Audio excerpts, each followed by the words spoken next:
বাংলার মাটিতে এমন কিছু মানুষ আছেন যাদের জীবন নিঃশব্দে সমাজকে আলোকিত করে। তাদের কাজ হয়তো প্রচারের আলোয় আসে না, কিন্তু মানুষের হৃদয়ে জায়গা করে নেয় চিরদিনের জন্য। তেমনই একজন আলোকিত ব্যক্তিত্ব নিশাত পারভীন হক। নিশাত পারভীন হক ১৯৫২ সালের ২৭ এপ্রিল জন্মগ্রহণ করেন। তিনি জাহাঙ্গীরনগর বিশ্ববিদ্যালয় থেকে ইংরেজিতে অনার্স এবং মাস্টার্স ডিগ্রি সম্পন্ন করেন। শিক্ষা ও মানব সেবাকে জীবনের মূল লক্ষ্য হিসেবে বেছে নিয়েছেন তিনি। একজন শিক্ষাবিদ হিসেবে তিনি green Herald international school, maple leaf international school Dhaka, Savar cantonment public college, Savar university college প্রভৃতি শিক্ষা প্রতিষ্ঠানে শিক্ষকতা করেছেন। শিক্ষকতাকালে তিনি আগা খান স্কুলে ইংরেজি বিভাগের প্রধান হিসেবে দায়িত্ব পালন করেছেন। তাছাড়া তিনি সাভার ক্যান্টনমেন্টের মর্নিং গ্লোরি স্কুল অ্যান্ড কলেজের প্রিন্সিপাল হিসেবে দায়িত্ব নিয়েছিলেন ২০০৬ থেকে ২০১০ পর্যন্ত। এরপর মাহাদ স্কুল অ্যান্ড কলেজের ফাউন্ডার প্রিন্সিপাল, তারপর ক্যামব্রিয়ান ইন্টারন্যাশনাল স্কুলের প্রিন্সিপাল হিসেবে দায়িত্ব পালন করেছেন। বর্তমানে তিনি মাহাদ স্কুল অ্যান্ড কলেজে কনসালটেন্ট হিসেবে কর্মরত আছেন।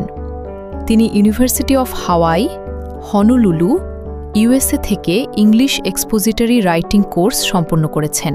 তিনি জাহাঙ্গীরনগর বিশ্ববিদ্যালয় মহিলা ক্লাবের কয়েকবার সেক্রেটারি ও ভাইস প্রেসিডেন্ট হিসেবে দায়িত্ব পালন করেছেন।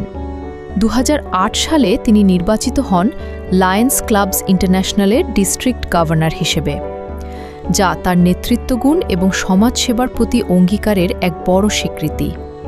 তিনি ২০১১ থেকে লায়ন্স ইন্টারন্যাশনালের একজন সার্টিফাইড গাইডিং লায়ন্স ফ্যাকাল্টি হিসেবে স্বীকৃতি পেয়েছেন এবং সেই সুবাদে তিনি ভারতের বিভিন্ন জায়গায় যেমন মুম্বাই, দিল্লি, হায়দরাবাদ, কলকাতা, নেপাল, শ্রীলঙ্কায় ALLI, RLLI এবং PST সিনিয়র লায়ন্সদের ট্রেনিং দিয়েছেন। তার এই যাত্রা ছিল না সহজ।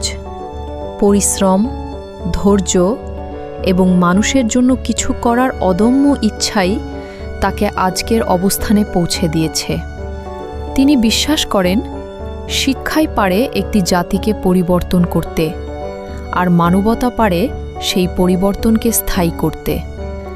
একজন শিক্ষাবিদ, একজন সমাজসেবী এবং একজন অনুপ্রেরণার নাম নিশাত পারভীন হক। আজ ২৭ এপ্রিল তার জন্মদিন।